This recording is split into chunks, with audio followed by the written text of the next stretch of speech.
gonna cooperate. Looking good. Oh, looking good. It's going okay so far. So that's nice. I got that going for me. Yeah, I think I finally fixed my issues. Lovely. I love that for me.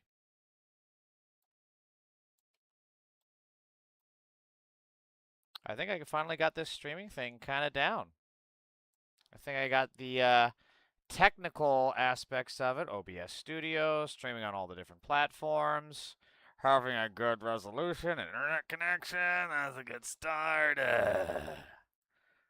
But I am way behind today, so I have to kind of rush through some of this. So let's get to it. Oh, I don't have my stuff pulled up. Wait a minute. Wait for it. Wait for it.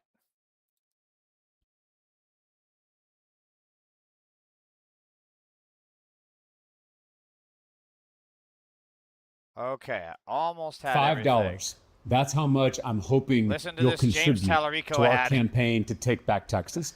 $5 to defeat the billionaire mega donors and their puppet politicians who are trying to defeat our movement. Welcome. $5 to win a Senate. All right, got that queued up. Got this queued up. This digital calendar lightening my mental load makes it worth every penny. I wasn't fully convinced the Skylight calendar. Her load. Okay, got that queued up. Excellent. Love that. All right. Let's rock and roll. Okay. So, there we go. So, Jon Ossof has really set the mega pedo party up in arms. Let's watch it. 10 Toes Politics, we love Tallarico in Texas. Hey, that's good. Well, I hope you donate to him because he is fundraising a lot. And maybe if you get him, maybe if you donate more, he'll stop fundraising on my timeline. I support him, by the way. But I would say this for if it was fucking Obama. I hate political donation ads. Mama Redman, welcome. All right, so let's watch Jon Ossof and what has got the mega pedo party all up in arms today. And there's something uniquely despicable about lying a nation into war.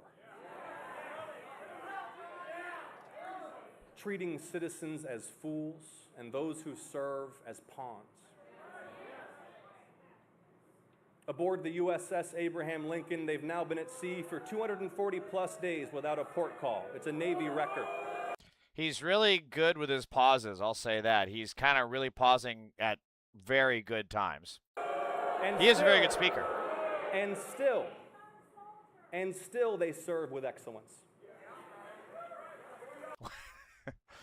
I mean, no shade on the soldiers on the USS Abraham, but saying they're serving with excellence while they're trying to like flood the aircraft carrier and jumping overboard.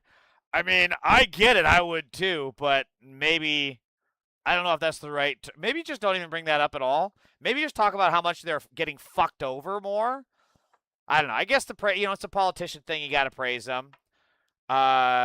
Whatever. Stupid point on my part, maybe. And still they serve with excellence.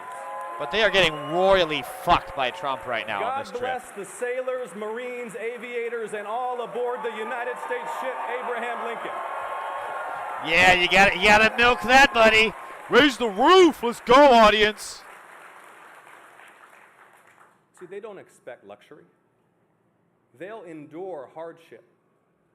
But they deserve competent leaders who send them into combat only when necessary. And with decisive clarity of purpose, not fools who lie about the purpose and progress of war. And while the sailors on the Lincoln fight his war, while he fruitlessly drains our munitions and oil reserves, and Netanyahu's the balls president sleeps through his meetings. He golfs and trades stocks. See, he doesn't want to do the job. He wants to build his ballroom and travel with Natalie on their apparently defenseless flying palace gifted by the Emir of Qatar. Oh, he said it. He said the thing that's got the mega pedals all triggered. He said it. He said it. What's incredible is that's the most, like, Disney PC version of what he could possibly say. Like, is he alluding to her either being his personal stay-at-home caretaker or his, private traveling fuck buddy? You decide. That's why it's open to interpretation, just like the ending of Inception. But still, like, this is so PC. Listen to this again. And oil reserves. The president sleeps through his meetings. He golfs and trades stocks. See, he doesn't want to do the job. He wants to build his ballroom and travel with Natalie on their apparently defenseless flying palace. That's all he said. He said travel with Natalie. Meanwhile, you've got the MAGA pedo party. Their leader is saying, grab him by the pussy, quiet, quiet, piggy. And then he's talking about going behind his beauty pageant to see underage teenage girls like, they're beautiful, beautiful young women. I love it. He also says about Jeffrey Epstein, I like Jeffrey because he likes them on the younger side. And this is what they get so triggered about. It's the typical absolute snowflake reaction, and I fucking love it. I do not like Jon Ossof, by the way. He is a political disaster. He is a centrist. He is a fraud. Just like Gavin, he's Gavin Newsom but shorter, right? That's all Jon Ossof is, especially when it comes to his politics. What really differentiates his politics from a fraud hack like Gavin Newsom? Nothing. But what I do like about Newsom and what I do like about Ossof, what I like more about Ossof than Newsom, though, is at least he's, somewhat anti-Israel. But they go there, right? They're not afraid to throw some fucking punches, to get in the mud a little bit. And we need more of this, honestly. I will hate them as a person and for their politics, but I will always support this kind of rhetorical haymaker. The military is pissed. Trump isn't going to get the military uprising he thinks he will when he decides he doesn't want to leave office. I certainly hope not, but I'm not putting any... Uh-oh. There must be a Republican in the area because I just got a child abduction alert on my phone. Jake Lang is nearby. That's why we got it. Yeah, I certainly hope the military won't join in, but I'm not putting anything past him. So this is what it all comes down to, is that Natalie Harp's relationship, or whatever in the fuck is happening here, is so weird. Even her brother is like, yeah, she's got some problems. Like, you know how fucked up it's got to be for your family to step onto the national stage, sacrifice their anonymity, and potentially even putting their job and safety at risk? To be like, yeah, my sister has a bad, weird, very unhealthy crush. So, for background, Mr. Trump is described as explaining to people that Ms. Harp is the only one who loves him as much as his wife and children. All his other staff will go off and make money, Mr. Trump would say, but Ms. Harp will never leave him. That's fucking weird. Several videos shared with the Times show Ms. Harp sprinting across great distances to keep up with Mr. Trump's golf cart as it putters around across his course in Scotland. I also am sorry if I was an embarrassment walking the course of Scotland, she wrote in a letter to the president. This is fucking weird. This is fucking weird. She's either polishing his knob or changing his diapers. Like, there's no fucking middle ground here. Something is happening between these two that they don't want to get public, which is why the MAGA pedo party is so triggered and pushing back on this so hard, which makes it even more funny and ironic because it makes them look even more suspicious. You know? It's like, you know how someone says, "Oh, I don't know, like, you definitely don't smell ladies' underwear." You know, they're like, "No, I don't! I don't fucking do that, man! I don't fucking do that!" You're like, whoa! I meant it as a fucking joke, dude. I think you do, actually. This is weird.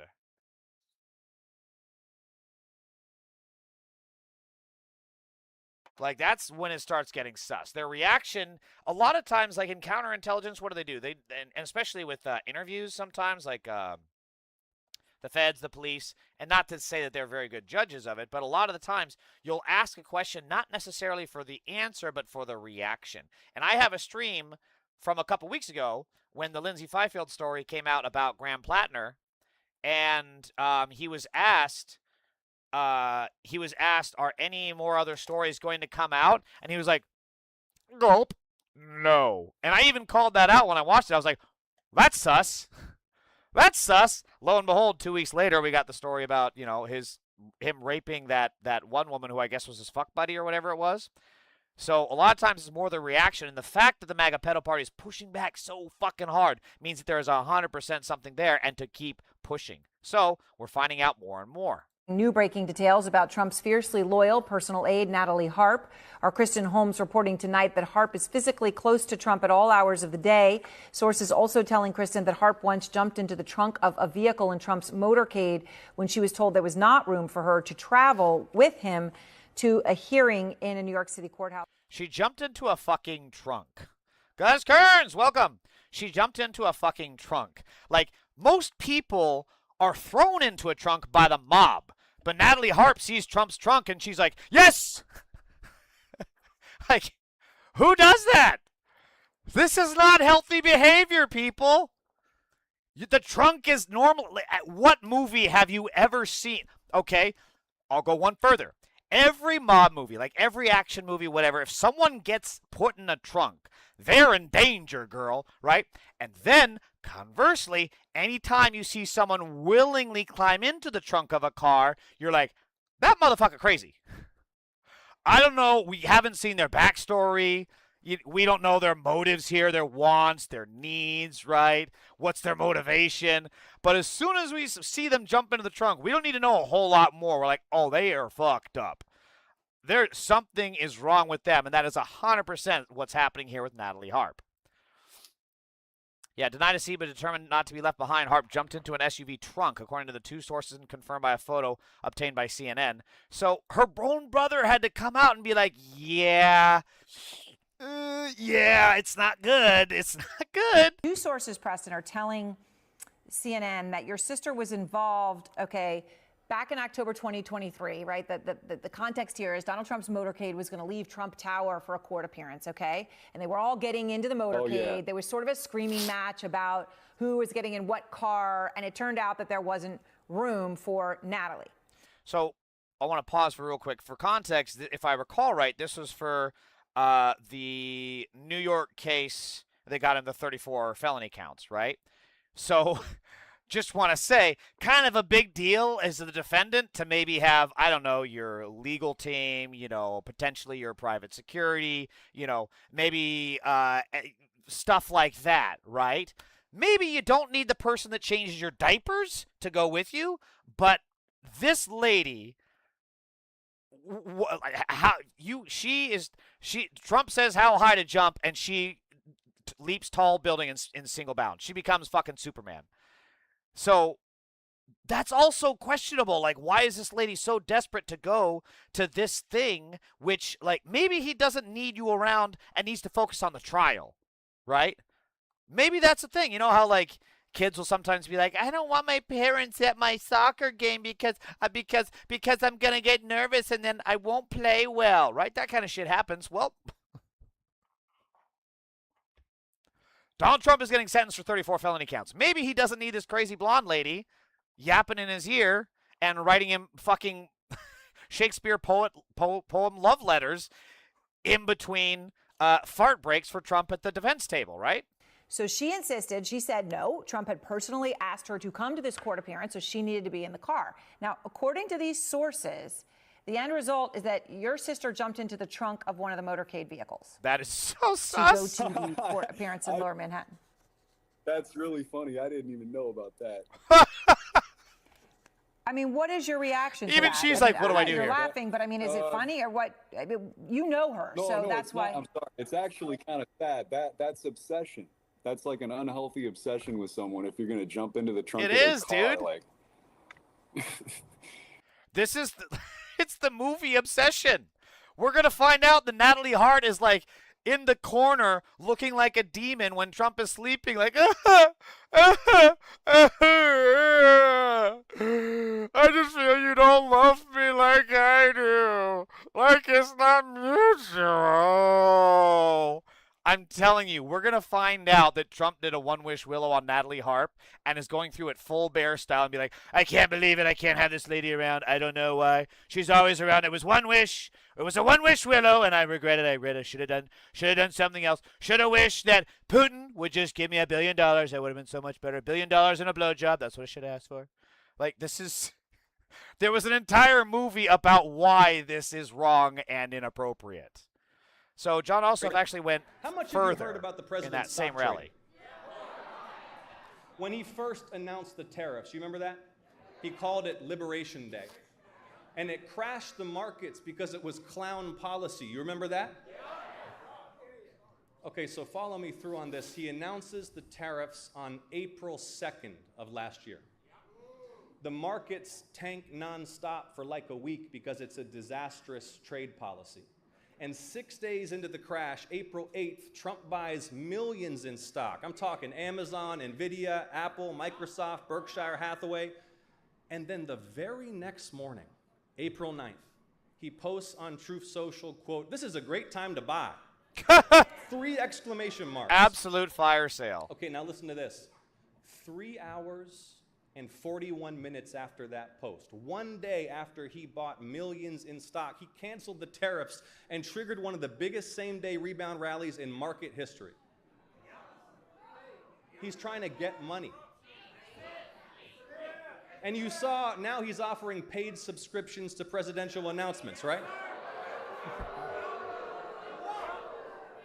Just understand what's for sale here. The country. The sitting president's pronouncements on war and peace and economic policy delivered first to paying customers? What an absolute crook. I've been saying this kind of message is really going to resonate. It's going to resonate. No one listens to me. And speaking of crooks, What is he gonna not say? a lot of people know this, but Congressman Mike Collins is literally one of the most active crypto traders in the entire Congress. I wonder why. Now remember, Mike's already under federal investigation for illegally funneling tax dollars to his violent staffer's girlfriend for a no-show job. Do you remember that? But Mike Collins also repeatedly broke the law hiding his crypto trading. Because he's like a scandal piñata. It's kind of funny. Every time you shake him, more misdeeds fall out. All right, whoever wrote that needs a raise. That's pretty fucking funny. But again, this is such a potent argument because if there's one thing Americans hate, there's so much individualism and there's so much jealousy. Love thy neighbor, more like hate thy neighbor. Am I right, Americans? Like, people really can't stand the idea of other people doing better than them, right? Or even not even people other doing better than them, people under them getting the bare minimum. That's why so many people have such animosity towards, any kind of welfare, whether it be Medicare, whether it be food stamps, whether it be unemployment insurance. They hate that shit. Now, you factor that in with a self-dealing pedophile leader in the White House that is enriching himself. On top of that, while everyone else is suffering, $6 a gallon gas, beef prices going up, maybe we'll get drafted into a war, maybe there'll just be a nuclear war. We just wake up one day, we see a bright light, and that's it. That's all she wrote. This is such a potent fucking argument. And I've been telling Democrats they need to do this. This needs to be something that you run on, because when you run on this kind of stuff, it resonates.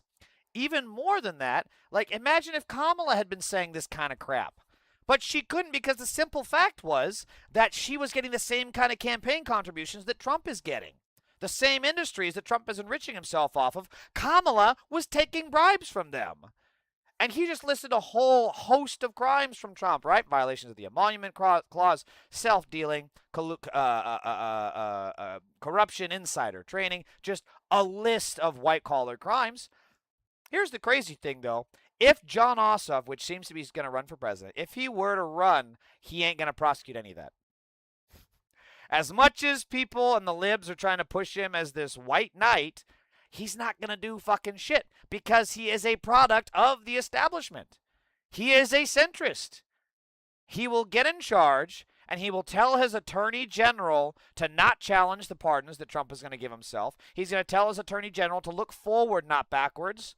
Don't look at the self-dealing. Don't look at the bribes that they got from Israel, from Russia. Don't look at any of that. Don't look at the tariffs and the pump and dump schemes. Don't look at any of that. Don't look at the literal fucking sex trafficking that's happening at the ICE concentration camps. Don't look at that. Come on. It's the Leslie Nielsen thing. Everything is blowing up behind him. Nothing to see here, folks. That is the future that we are going to have if the centrists win. And we cannot let that happen.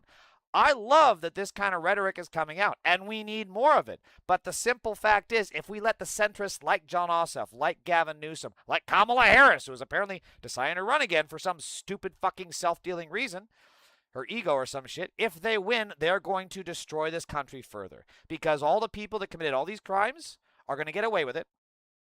And it's going to send a message that, hey, billionaires, if you ever want to just completely enrich yourselves and live like kings, all you have to do is win the White House again. That's all you got to do, and they will make that their life's mission.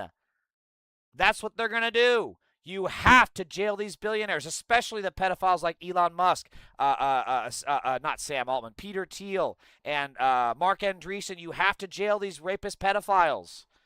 If you, like I said, if you don't, they're just going to take the White House, and then they're going to steal everything else from us, and the country, I'll tell you, we're sure as fuck not going to be a superpower ever again if that keeps happening. So Jennifer Welch has a really succinct analysis on this. Give me a fucking break. All of MAGA. Jon Ossof, keep going. All gas, no brakes. But here's the thing. All of this Natalie stuff is a distraction, except for one point.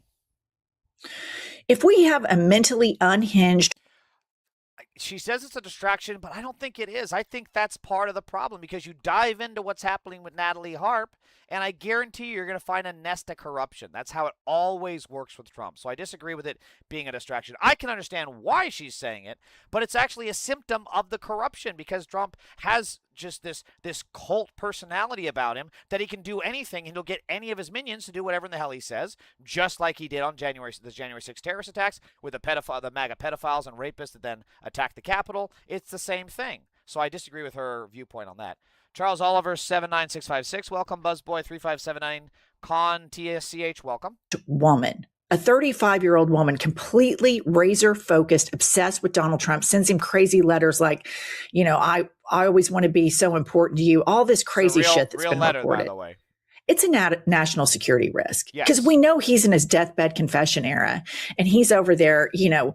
But that's why I say it's not a distraction. This bitch could have the fucking nuclear codes. We don't know. She could have fucking classified top secret information where the nuclear submarines are positioned. And she could be selling that shit on Kalshi. We don't fucking know. Like a nut at all times. What we see on television, that's his best foot forward. Imagine what's happening behind camera. Well, Natalie knows all of that stuff. So does she have compromising information on him? So Democrats start attacking her from that angle as well.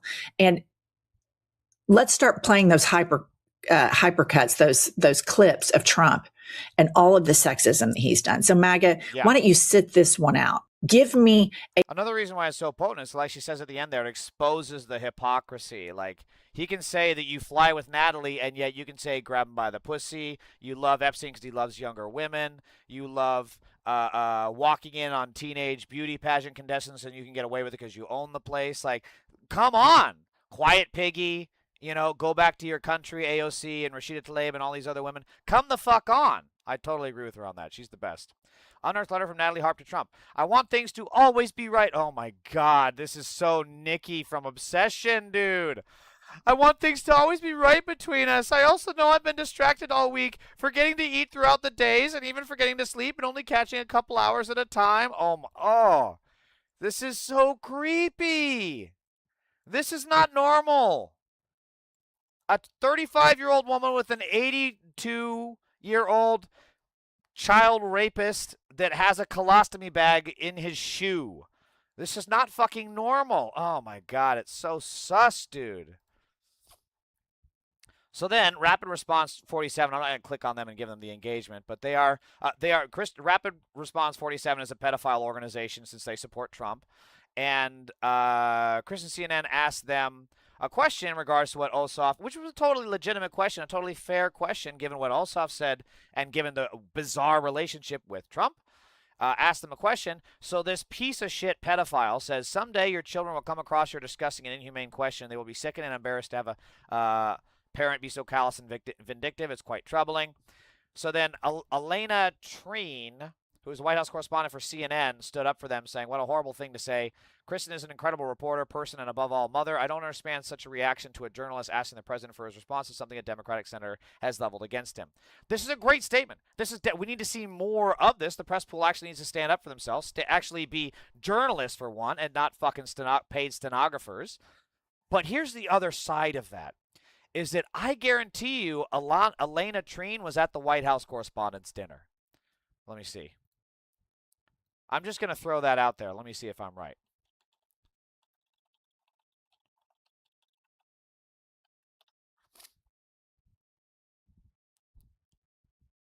Okay, it's a AI overview, but it does say Washington Post. Holmes colleagues at CNN defense. What a horrible thing to say. Yeah, that's not helpful. This is why you can't trust these AI overviews. Okay, here we go. Elena Treen. Okay, this is from Getty Images. Yeah, Elena Treen attends the 2026 White House Correspondents' Dinner in Washington on April 25th, 2026. This is the one with the fake shooting that Trump staged. So, like, how can you speak up like this and then sit through something like that? A completely fascist takeover of journalism, of the First Amendment, made you guys the butt of every fucking joke, and you just sat there and took it.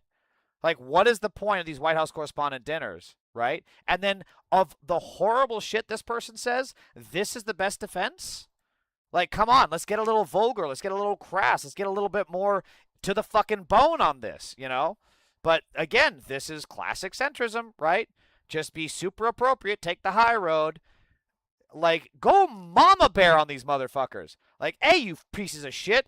She's a fucking mom, and she's doing her fucking job, so either answer the fucking question and respect the First Amendment, or get the fuck out of the way, you America haters. Come on! Let's get fucking mean here, people. Levi, welcome. Good to see you again.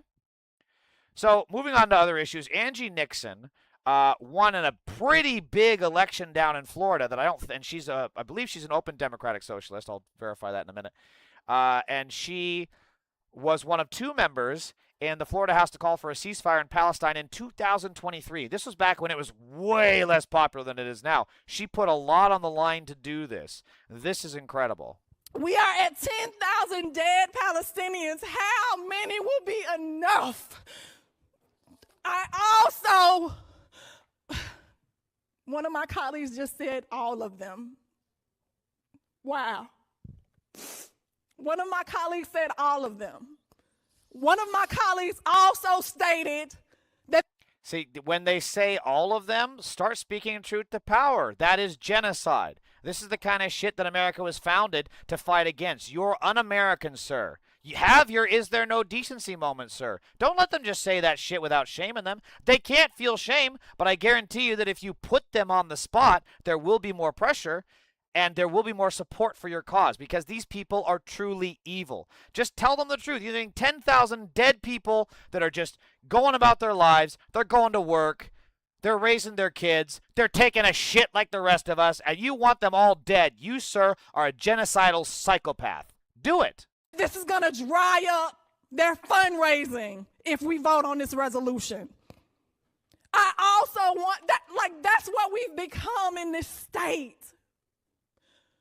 That's what we've become in this state, where we don't care about innocent babies that don't even get the opportunity to blow out their first birthday candle. That's an incredible statement. Good for her.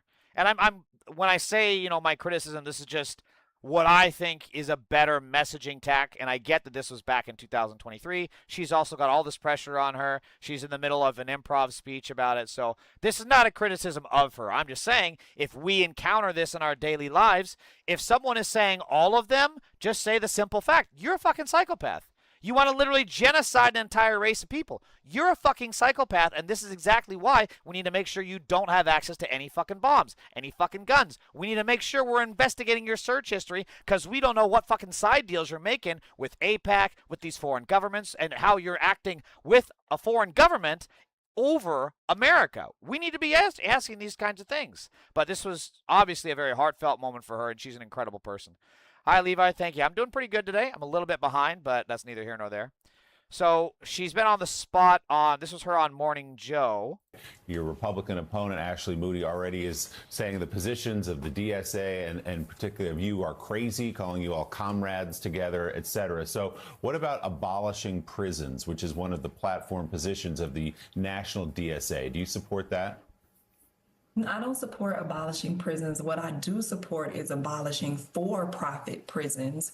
Yeah, this is a really good answer. Because, again, I know that there are a lot of people that are even left to me that want to abolish all prisons. And I'll just tell them again, pedophiles exist. So maybe we shouldn't abolish all prisons.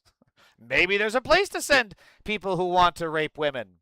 Maybe there's a place to send terrorists to try to overthrow the Capitol. Maybe there's a place to send people that enrich themselves on the White House while completely screwing over Americans. You know, maybe there's a good reason for some prisons. Because they exploit private prisons, labor, yeah, and they usher many of our children into the school-to-prison pipeline. Yeah, Why the school-to-prison pipeline is a big thing. Incentivizing the enhancement of penalties and actually allow the enhancement of not actually allowing the education system to be successful. There has been an attack on public education here in our state and across our country, and that leads to children winding up in the school to prison pipeline.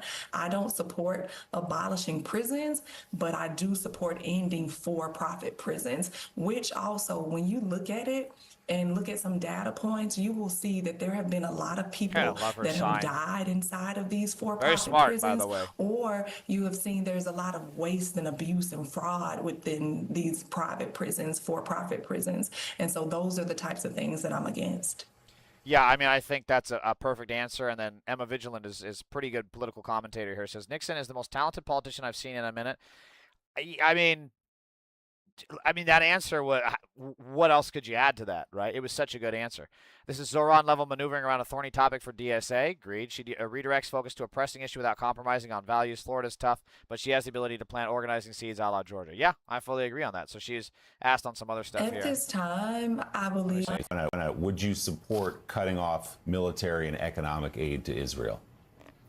At this time, I believe what's happening over in Israel and in Palestine is not good for Israelis or Palestinians. And I believe that Netanyahu is a war criminal who there it is, his crimes. And I do not support sending any money. I want a fucking party every time I hear that. Fuck yeah. At this moment, no, I don't. So just a sidebar here, Gene Robinson. I just want to do a quick summary, and you shut the fuck up, Joe Scarborough, you the prick. State legislator. Her position on aid to Israel.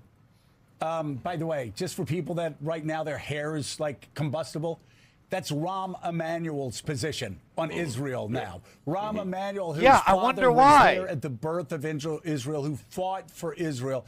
Rahm's position is, we should treat Israel just like every other country. We should treat them like our allies, Great Britain. We should treat them like France. And we should... yeah, maybe there's a fucking reason for that, Joe. Because it's a country of genocidal, pedophile terrorists. Maybe there's a fucking... Joe Scarborough has totally fucking lost the plot. Jesus Christ. Support Wait, did he... Okay, I thought he... Okay, I thought this was give that aid based on... Based on went full force how they conduct themselves. And right now, Rahm doesn't believe that Netanyahu is doing, just as the legislator said, what is in the best interest of Israel or the best interest of America. And yet that didn't stop Joe Scarborough for supporting Israel, even as of, like, what, last month? So you don't support defunding the police? No, I don't support defunding the police. I do support comprehensive criminal justice reform to make sure we are addressing some of the root causes of people leading into a life of crime. So this is the only one I don't like. Like this kind of feels like the basic surface level political answer. It's like, okay, like what? The biggest problem, the biggest reason people want to defund the police is because we send billions of dollars for them. They're completely incompetent. They close like not even 10% of crimes. They can't even come out to you if your car is broken into, if your house is broken into. You have to go to them. And then they use flock cameras to track their girlfriends, which is a fucking crime. They're stalkers. And then they milk overtime. They smoke fucking crack and other drugs in the parking lots. They sleep on the job. That's why we need to defund the police. They shoot Americans, and then they plant evidence, which you've seen time and time again. They lie under oath. These are the reasons we need to defund the police. There is zero accountability. And when the police start holding themselves accountable and start actually getting rid of these bad apples, as they always like to call them, maybe they can get some more money. But until then, they need a fucking timeout. I don't like that answer, but whatever. Okay, yeah, I already covered this one. And I also want to be clear. I've unseated incumbents before. A&DM Boutique, welcome. 5-1, and I did that while I was 9 months pregnant with COVID. Y'all, I'm not 9 months pregnant anymore, and I definitely don't have COVID. So y'all know I'm gonna work hard as I can, and that is how I'm. She got them all cracking up. I know that Ashley Moody will be calling me senator in November. All right, this is such a great answer. Especially, like, I know Ashley Moody will be calling me a senator in November. This whole bit about, like, I've been outspent while 9 months pregnant and having COVID. I'm not 9 months pregnant. I don't have COVID. So guess what? I'm going to win. Just that's such a great answer. So this was her victory speech, I think. Work 3 jobs just to keep a roof over their heads is extreme. They call me extreme. But where I come from, okay, right here in Duval County, these things are not radical. That's right. They're not extreme. This is just basic human decency. It's caring for our neighbors. And I don't know about you, but I was taught to love my neighbors. That's what guides me. Some folks like Ashley Moody like to claim the mantle of morality, yet their actions tell a very different story. Wow, this is an incredible speech. We put actions behind our words. So Ashley Moody can call it whatever she wants. This is an incredible speech. Like, I see why they're saying that she has great rhetorical skills. It's really amazing. And we have our first MAGA pedo in our chat. Adam Sato 89. You are a pedophile along with someone else. Guess who it is? Trump is on the Epstein list. Yes, he is. Trump is on the Epstein list. Yes, there you go, Levi. I played it, Levi. I played the channel song. Adam Sato 89, you are a pedophile. And I am behind on schedule. I don't have time for your bullshit, you Nazi child raping fucking bitch. Moving on. She can call us whatever she wants. But in November, she will call me senator. Yeah, Levi, I played it. Yeah, she's an incredible speaker. Also, I love how MAGA pedo Adam Sato 89 is calling this a Nazi flag when it's literally the flag that beat the shit out of Nazi pedophiles like him. And on top of that, I'm watching and cheering for a black Democratic Socialist win. These guys this is why they're losing, right? This is why they're more unpopular than ever, because they are just not, they don't live in the same reality, right? They just think they can yap and yap and yap. And then if they say this kind of shit in real life, they're going to be ignored. This is why they're in my chat, because if they go out on the street, they're going to be looked at as the fucking loser that they are. So that's why they need the safe space of the internet.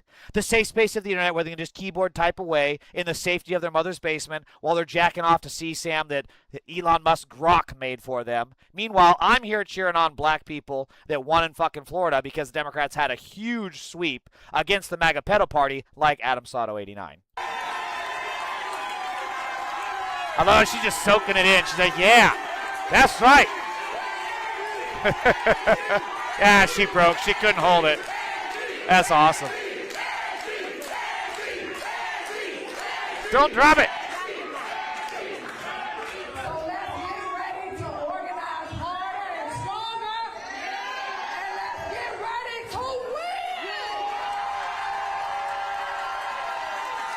She's one of those candidates that I was not particularly familiar with because I only have so much bandwidth to focus on. But this is pretty amazing, and especially when you look at the statistics of what she was up against. Well, let me watch this clip too. You've because they're still obsessed on the whole Hassan Piker bullshit. Campaign with Congresswoman Rashida Tlaib, Mr. Piker. Do you want to see them on the campaign trail with you as well? So I have not campaigned with Mr. Piker. Not sure where that information came from. I have campaigned with Congresswoman Rashida Tlaib. And so she is someone who wants the same things that I want to make sure that government. Chomp the oligarchy is such a good, especially for Florida because of all them gators. It's a great slogan. Is working for people and not against it. And so I'll continue to do the same thing, but I have not campaigned with Mr. Piker at all. Not sure where that came from. All right, my apologies. I thought that you had. My apologies about that. Would you want him to campaign with you? She just had, they just like, oh, I'm sorry you didn't. But also Hassan still, like, bitch, there's so many fucking other issues and you guys are so focused on Hassan. This is part, again, there is a very good reason that corporate media like, is this Gayle King? I guess I don't know. Well, it's CBS, so that's your answer right there. But there's a reason that so many people have lost faith in corporate media. It's because of shit outlets like CBS, shit anchors like this person who are talking about shit. People don't even know Hassan Piker, but they do know the price of gas is going up. They do know we're at war over what? We don't know. They do know there's a shitload of people in the Epstein files that rape children and get away with it. But Hassan! But tell me how you feel about Hassan! The Hassan derangement syndrome is insane from corporate media right now. I don't really know who Mr. Piker is. I've heard about him, and so you don't know who he is? I said I don't really know who he is. And she thought she's still going for it. She thought she had a gotcha there, right? She's like, you don't know who Hassan Piker is? Like, no. I said I don't really know who he is. I'm familiar with his name and his brand generally, but I don't know a lot of details about him. He is personally or anything like that. See, I there am you go. actually God, focused Hassan on Florida and making sure that I'm talking to voters here to uplift their needs and their concerns. And so that's what my focus is going to be over the next 76 days. You've campaigned. It is Gayle King. Okay, I was right. Yeah, I really hope this is... I don't know what's going on behind the scenes of CBS News. It's a total shit show. I really hope this isn't Gayle King thinking this is legitimate journalism. I really hope that we find out later on that she was pushed by the network to do this bullshit. I really hope that her as a person and as a journalist, because she has done some incredible work in the past, I hope that she knows it's a stupid talking point. But the simple fact is that we just don't know, and we might never know. So, you know, there's that. We have another Trigger Mega pedophile. Joe Burness, Cass 8672. Hassan is a piece of shit. She's a liar. She hangs with Nazi filth like Rashida Tlaib, so she knows Piker. She needs an answer, better answer in the general. Yeah, Donald Trump is a pedophile. Donald Trump is a pedophile, right? He rapes children.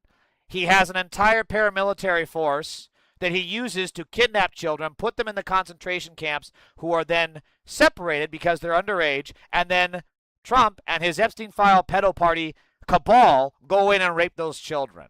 Who gives a fuck about Hassan Piker? Speaking of fuck things...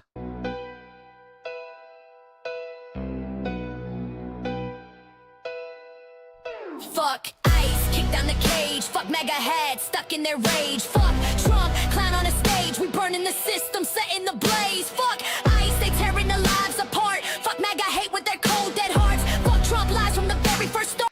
Joe Burren, SKAS 8672 is a pedophile. Confirmed on the channel. First one here. I am the Chris Hansen to the Trump pedo party. Anyway, moving on. So this is some incredible information that we're seeing about what she was up against, right? Angie Nixon seems to have activated a voter base that looks pretty different from other Democratic socialists. For one, Nixon did best in the least college-educated counties in Florida. She won them by 30 points. So I'm very curious what that difference is. It might be a combination of just ground game and also message appeal and also targeted ads. I'm very, very curious. But this is definitely who we want to be getting. You're correct, a better song. Yeah, Levi, I'm trying to mix it up. I'm trying to get some other things. Washington Post analysis finds Democratic Socialist Angie Nixon built an unusual coalition in Florida's Democratic Senate primary, performing strongest in counties that were younger, poorer, less college-educated, and had larger black populations. Nixon won the least college-educated and blackest counties by roughly 30 points, carried counties with median household incomes below $65,000 by 20 points, and dominated areas with the largest shares of young adults.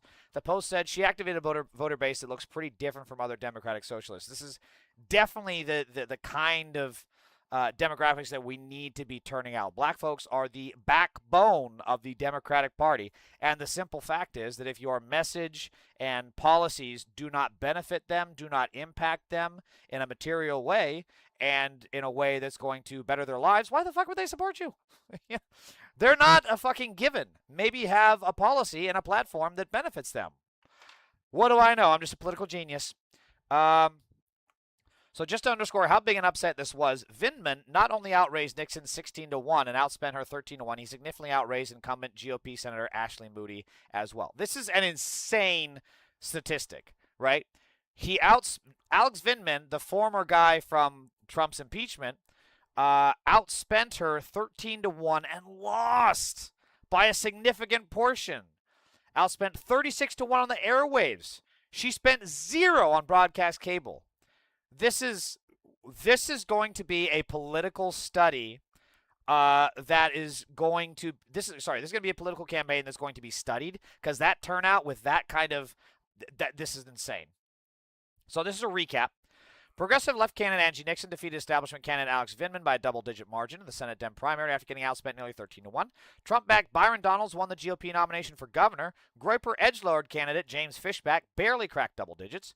Incumbent Randy Fine, known best for being unabashedly Islamophobic and also an Israel pedophile supporter, defeated unabashedly anti-Semitic / pseudo-Nazi Daniel Bilzerian in Florida 6. Yeah, this guy is also insane. We'll get to him later.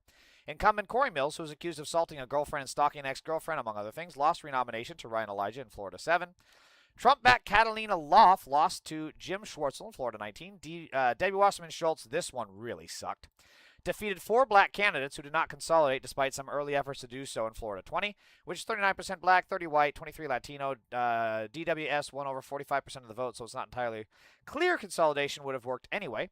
She's a terrible person. First of all, she's a Zionist, so that really tells you all you need to know. But she didn't even live in that area. She carpetbagged a primarily black district to take over for them, as representative when she does not represent them.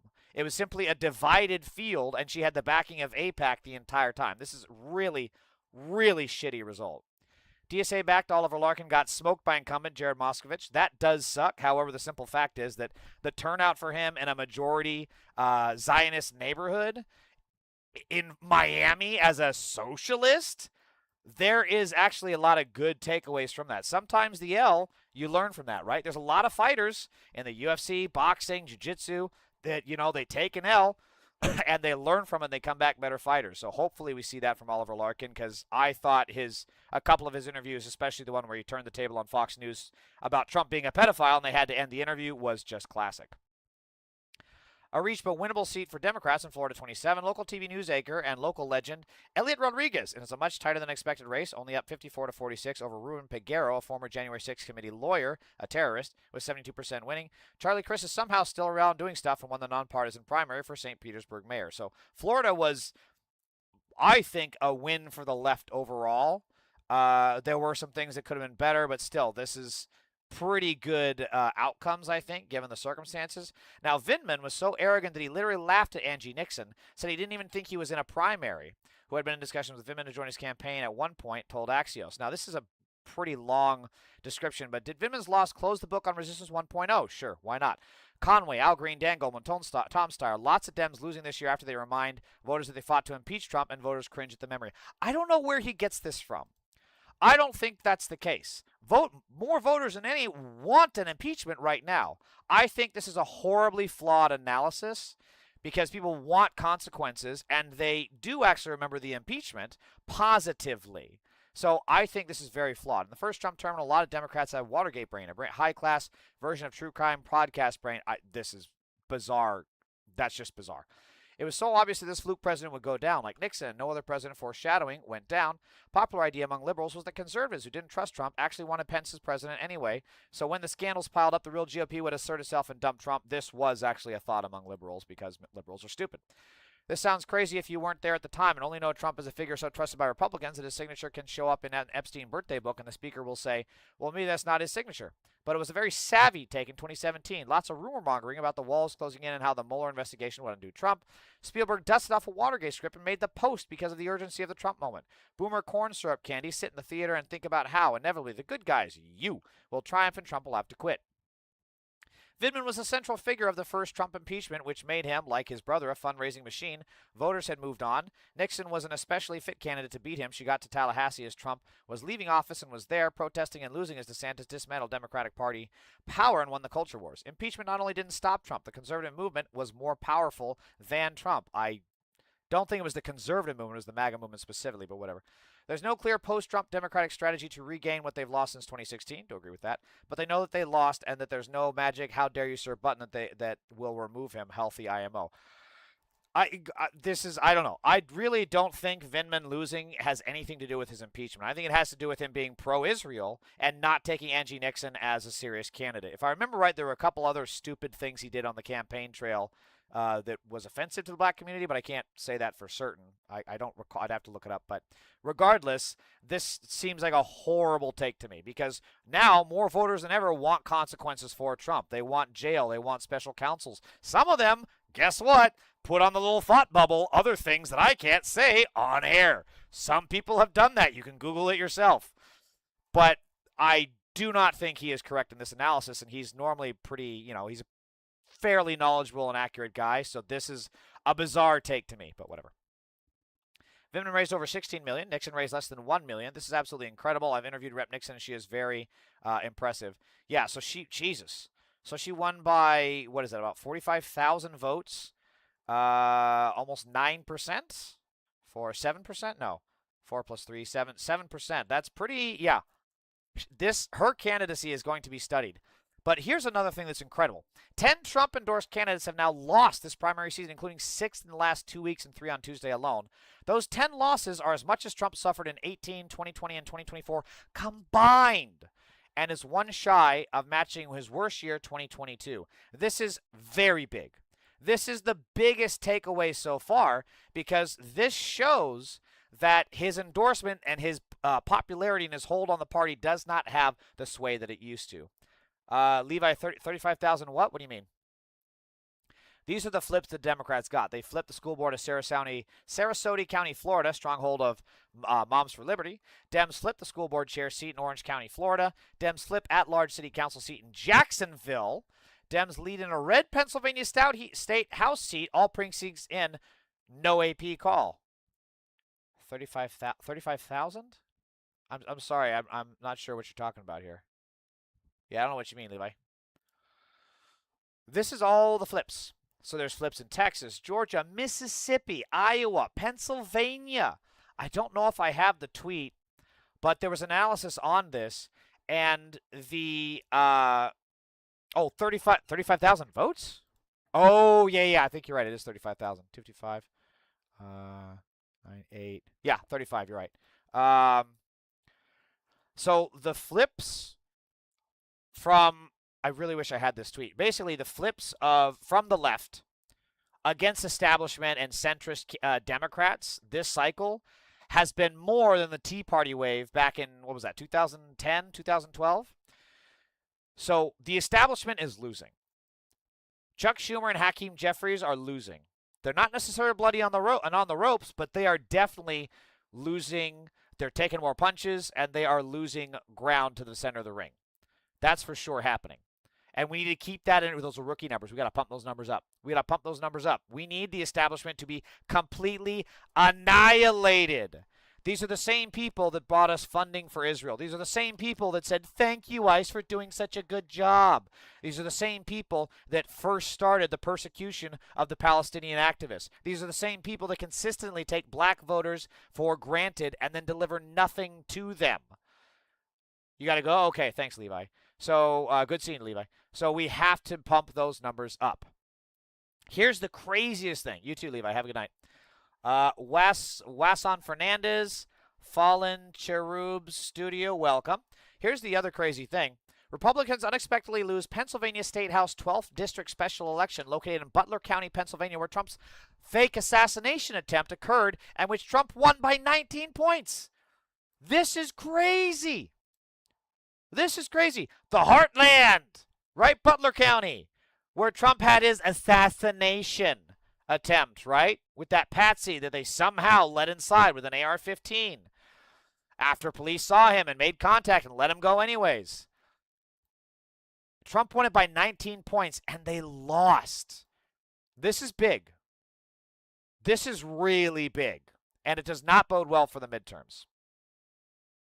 So this is what Mehdi Hassan and Sam Cedar are talking about. Who do you think that 28 candidate should be who can pull off these different things we need to pull off? I don't know who it should be. I really don't have a sense because I think someone's going to emerge, and it really. Do you think it's to quote Donald Rumsfeld, known unknown? You think there's going to be someone we're not thinking about that comes through? I think it's going to be a function of who some of the people that we may know of,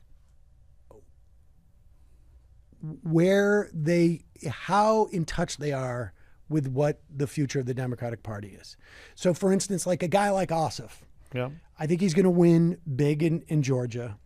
And I think he is positioned or could position himself to be, like you say, one of the things that Biden did very well is he was cut from a certain mold. Let's put, again, very difficult to put the genocide aside, but in terms of his domestic work in the first year, he basically had to allow Bernie to have influence on the labor side and Warren on the antitrust side. And a lot of great policies came out of that. Yeah. Again, they passed the American Rescue Act in February of 2020. What you're saying is, and I think a lot of people say that Biden was one good skill he had was he understood where the party was and where he needed to be. He was a weather vane. Okay. Except for Israel. Who do you want it to be? Who do I want it? Again, like I would love to see Jon Ossof come out. But if you waved a wand, you wouldn't say AOC or Ro Khanna. I mean, I personally feel like I would like AOC to be senator from New York. Okay. So take Chuck Schumer. And I think it's just sort of like, I think the left in this country needs more power. Yeah. Because we have seen, like El Sayed is a great example. It's tough when you have the Republicans and a slice of the Democratic Party, the one that has a lot of the power, fighting against this person. Yeah. So you're thinking strategically, have AOC in the Senate, Abdul El Sayed in the Senate, other Troy Jackson in the Senate, have progressives in there to help a Democratic president's agenda. Yes, to help and to push it to the left, to push it, yes. And to realize like the center of the politics. I mean, I would be afraid of AOC losing at this point in her career, presidential. That's a good point. She's race. got a long career ahead of her, we hope. Yeah, that's a very astute analysis. Is very much a chess. Where does this piece go to set up the next long-term thing? So I totally get that, but that's an interesting thing to be afraid if AOC loses because like so many.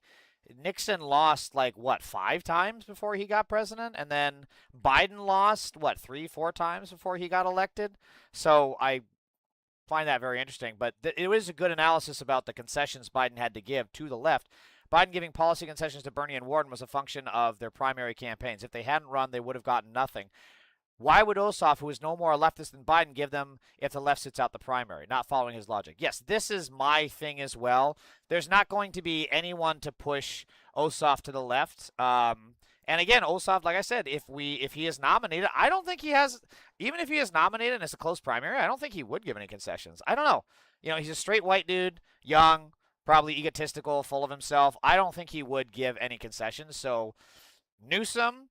and Ossof and, of course, Kamala running are the biggest fucking disasters for 2028, in my opinion.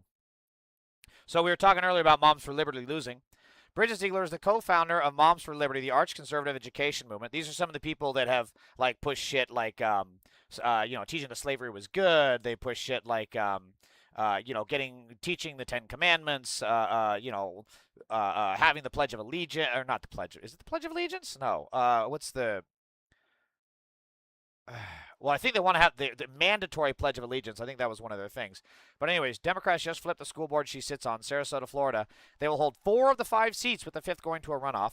Ziegler was engulfed in scandal in 2023 after her husband, then Florida GOP chair Christian Ziegler. Fuck, I remember this. Oh my God, there's so many crazy-ass scandals that come up, and I'm like, oh, core memory unlocked when a Republican tried to rape a woman. That's right. I mean, it's not a funny subject, but it's like, holy shit, that's right. I remember when this happened.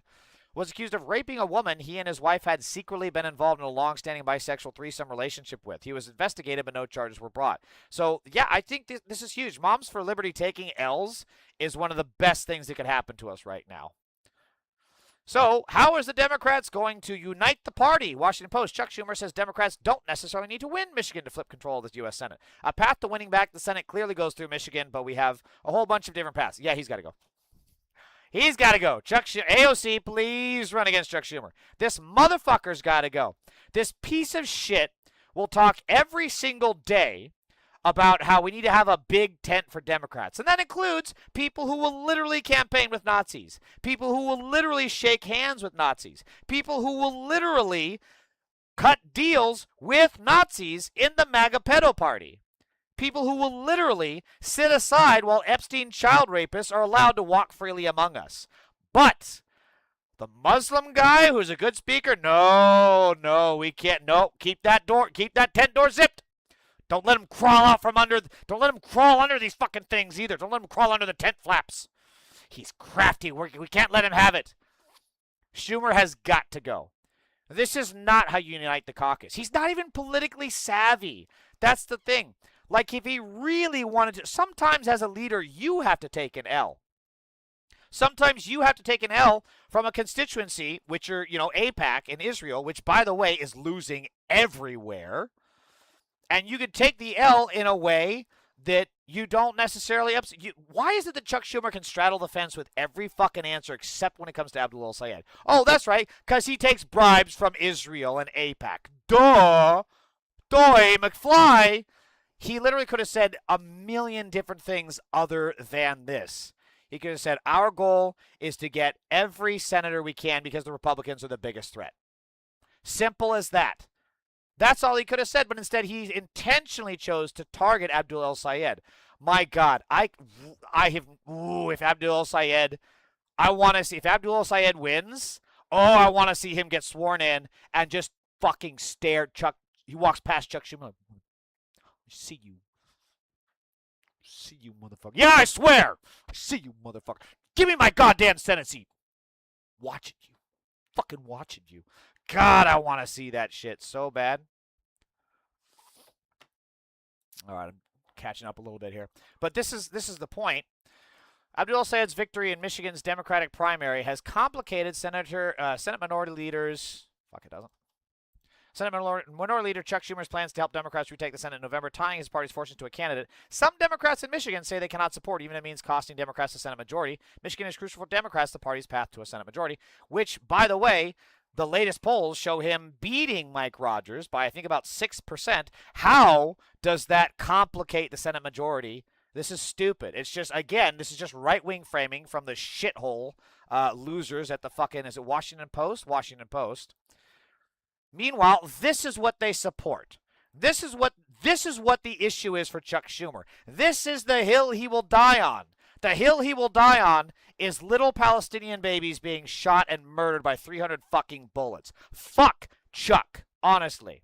The Israeli military acknowledged firing on a car carrying 5-year-old Hind Rajab in Gaza after earlier denials that it opens a criminal probe into the January 2024 killing.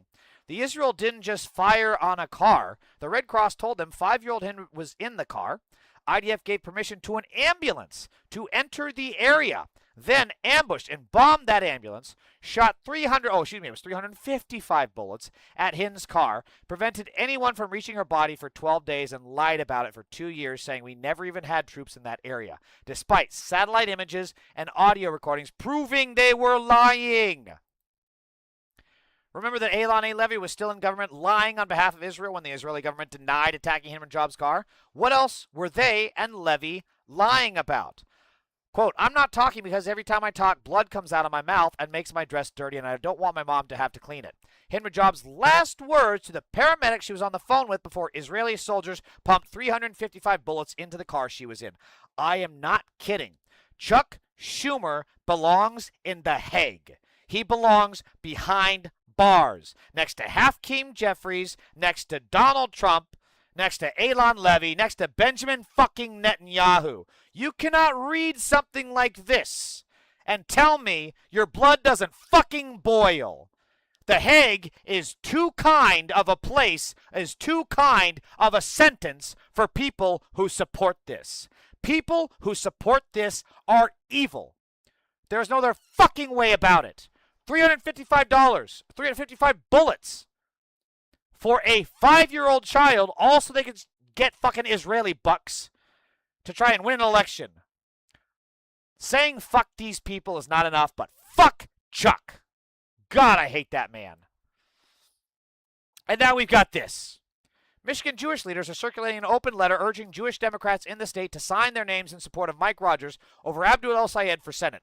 The letter is led by Eric Bronstein, a Detroit Jewish leader and businessman, among others. So keep in mind, not only will they support this, a 5-year-old being murdered by 355 bullets, and then the same ambulance crew being firebombed by Israel, all while the Israeli government lied about it for 2 years, and they'll side with people like this, who is also, by the way, a pedophile who texted a 16-year-old wanting nudes from her.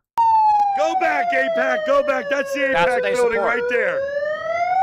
White Christian men are not going to sit around while you turn our children into a bunch of nigger lovers. We're going the wrong way. Where are we going? Simple. This is what the Jewish groups in Michigan will support. This is what they'll support. And this guy doesn't even support Israel. The Mike Rogers campaign is hosting this guy while the media yaps nonstop about Hassan Piker. Mike Rogers is up against Abdul El-Sayed, and Jewish groups in Michigan think this guy is good to campaign with Mike Rogers, and they think this has no influence on Mike Rogers' ideology or point of view or policies. Go back, AIPAC, go back. That's the AIPAC building. So Hitler salute says fuck AIPAC, which, yes, fuck AIPAC, by the way, but also Nazi salute, and then drops the N-bomb. I don't even want to hear that shit again. Lorenzo Sewell hosted racist activist Jake Lang at his church over the weekend. Sewell also hosted Trump, Tim Scott, and Mike Rogers for campaign events in 2024. Sewell is listed as a Faith Coalition coordinator for Mike Rogers' U.S. Senate campaign. This is the shit that Jewish organizations will tolerate. They'll tolerate active fucking Nazis as long as it allows them to murder children. Israel is the dividing line. Nazi salutes, totally fine. Saying defund Israel and not send bombs to Israel, no. That is where they draw the line. Oh, we have another trigger mega pedophile. Where are you little bitch? Red Team Go 1277 says, deport all Muslim/Islamists. How about we deport you? How about we deport pedophiles like you? You rape children, you support a pedophile in the White House, and you also destroy America. So, what did you think was going to happen? This is this bitch right now. As soon as this motherfucker sees he gets banned from my stream, this is going to be him.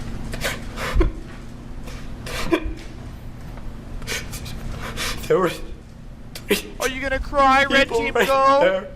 Knowing that people on the internet don't give a fuck about you, and now that you're banned from my channel, have no social interaction, you're actually going to have to go out in the real world? Jake Lang has such a punchable face. Many people have actually discovered that, actually. There's a lot of great footage. You should Google it. Suddenly, Mike Collins is all over Georgia's Jewish community. And this guy is also a Nazi, by the way. The GOP Senate nominee is courting voters angered by Jon Ossof's criticism of Israel, seeking to exploit one of Georgia's first Jewish U.S. senators' most personal political fault lines. Monday's press conference was held weeks after CNN first reported that Colin's son-in-law, David Allen Scheer II, was a pro-white nationalist and social media influencer with a track record of sharing anti-Semitic material and Nazi imagery and comments across the internet. Yet again, they will support actual fucking Nazis before they will say they have to break from Israel. This is terrible. This is the GOP today, 20% Nazi, 80% Nazi adjacent. Bilzerian's animus towards Fine, who is Jewish, has been front and center throughout the campaign, but appears to have reached a crescendo with his August 14th posting on X of a 2-minute, 25-second ad featuring an attractive nightclub singer mixed with derisive AI-generated images of Fine, attacks on Israel, and at one point, an appearance by an Adolf Hitler figure with the lyric, "Should we revisit that Austrian painter's opinion?" Again, the Jewish communities will not break from Israel and will actually side with Nazis. This is not a first time. The Republican is nothing but the modern Nazi party.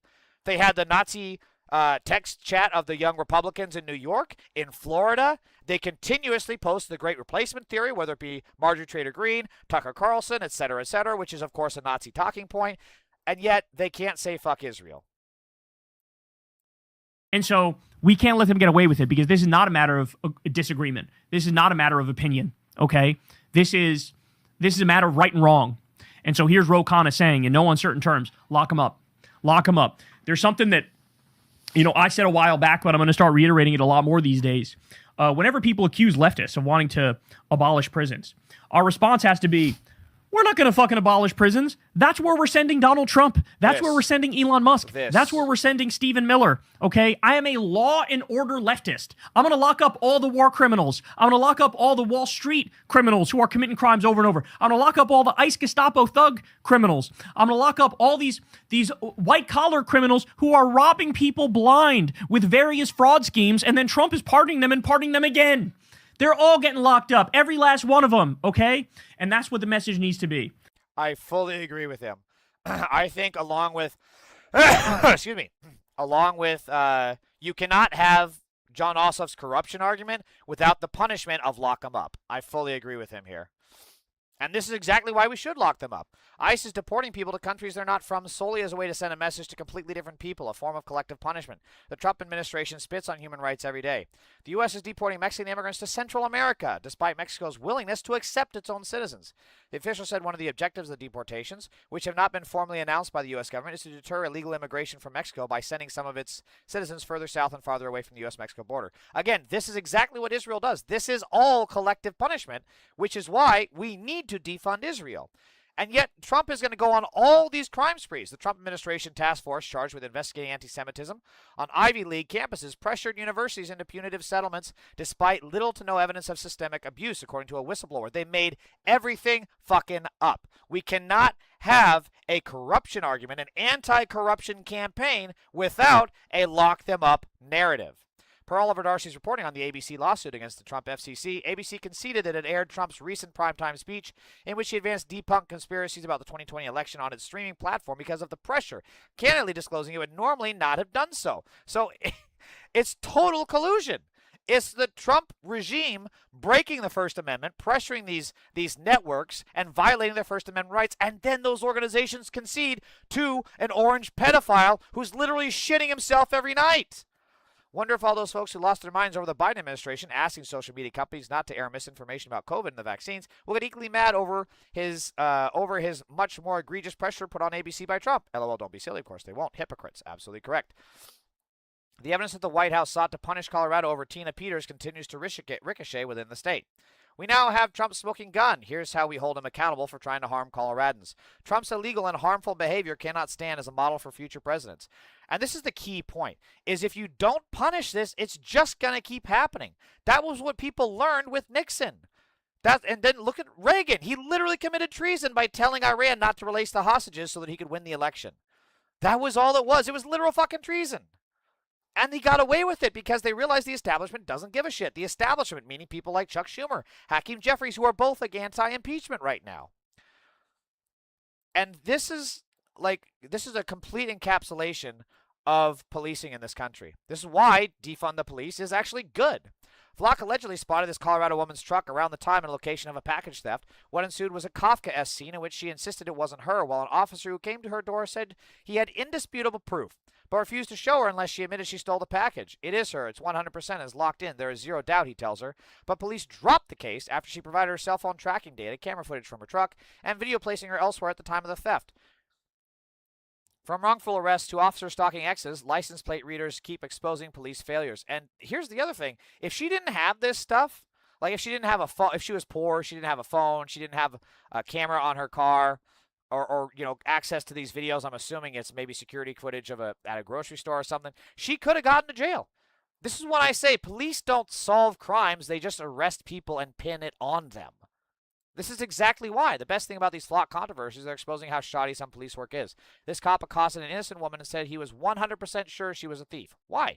Because Flock saw her car around the time of a theft, and he didn't bother to do anything else. Like, we know that Flock has a shitload of flaws in it, and if you're not going to even do basic police work, again, we pay these people billions of dollars. He didn't want to even do the most basic of police work. And had this gone to trial, this lady's life would have been ruined. And they would have been publicly fucking humiliated. And you know what? There would have been zero consequences for this pig. Which is even more reason why we have to defund the police. It is the bare minimum of consequences we can get. And she was one of the lucky ones. There was another guy who had exactly this happen in San Francisco. They prosecuted him for over a year, and he ended up killing himself. That's what happened. Yes, defund the fucking police. I don't really have time to cover all this stuff. So that is my stream. Let's just end on something. Trump ranting like a madman. It's a million-year life. It's a very strong stone. It will never break. It will never leak. It will never do anything. This is the highest quality stone you can get, and especially for something like this, it's rated a million-year plus. That means it has a million-year life. Million-year plus? That? Yeah, dude. It's going to outlive the Earth. Pounds per square inch. If you look at hard concrete is 5,000 pounds. This is 35,000. So nature is stronger than what the human can produce. It's really pretty amazing. It comes from California. Oh my God! From a quarry in California. All right, I'm done. I can't watch this pedophile anymore. But it's just crazy how they picture this guy as like the ultra masculine male that they can thump their chest to, and he's obsessed with interior